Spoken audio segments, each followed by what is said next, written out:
तो नमस्कार प्रणाम दोस्तों, आप लोगों को फिर से एक बार राउत भोजपुरिया भाई यूट्यूब चैनल में स्वागत है। जी हाँ दोस्तों, आपको बता दें कि अक्षरा सिंह ने खेसारी लाल यादव जी को गाने को लेकर क्या बोला है और पवन सिंह मतलब क्यों गुस्सा हो गए हैं। आप लोग वीडियो को लास्ट तक देखते रहिए, मैं आप लोगों को पूरा बात समझाऊंगा। उससे पहले मेरा नाम सूरज पासवान है, आप लोग देख रहे हैं राउत भोजपुरिया भाई।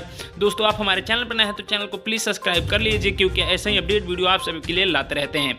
चलिए दोस्तों बताते हैं कि आखिर अक्षरा सिंह ने खेसारी लाल यादव जी के गाने को लेकर क्या बोली है।